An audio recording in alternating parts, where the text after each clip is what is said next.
அண்மை செய்தி. இந்தியா முழுவதும் சைபர் குற்றங்கள் மூலம் ரூபாய் 250 கோடி சுருட்டிய 4 பேர் கைது செய்யப்பட்டிருக்கிறார்கள்.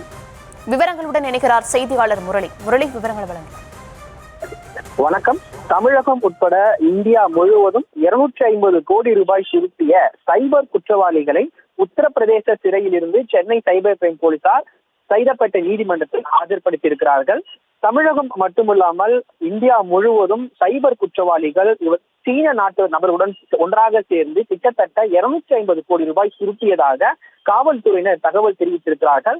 கடந்த சில மாதங்களுக்கு முன்பு சென்னை அண்ணா நகர் காவல் நிலையத்தில் பங்கு சந்தை மூலமாக இரட்டிப்பு பணம் தருவதாக கூறி மோசடி செய்ததாக புகார் வந்திருக்கிறது. இந்த புகாரின் அடிப்படையில் சைபர் கிரைம் ஆய்வாளர் சாந்தி தேவி வழக்கு பதிவு செய்து விசாரணை மேற்கொண்டிருக்கிறார். இந்த விசாரணையில் இணையதளம் மூலமாக மோசடி செய்த 4 உத்தரப்பிரதேச நபர்கள் கடந்த ஏப்ரல் மாதம் உத்தரப்பிரதேச சிறையில் வேறு ஒரு வழக்கில் கைதாகி இருப்பது தெரிய வந்தது.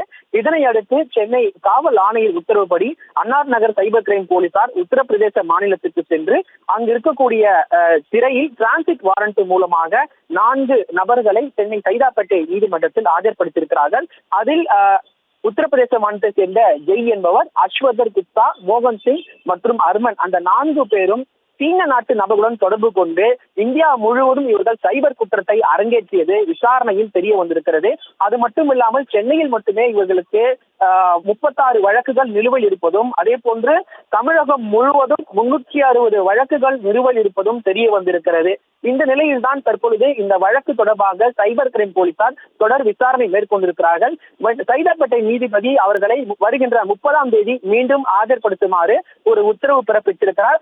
மீண்டும் அந்த 4 சைபர் குற்றவாளிகளை உத்தரப்பிரதேச மாநிலத்திற்கு போலீசார், சென்னை சைபர் கிரைம் போலீசார் அழைத்து சென்றிருக்கிறார்கள்.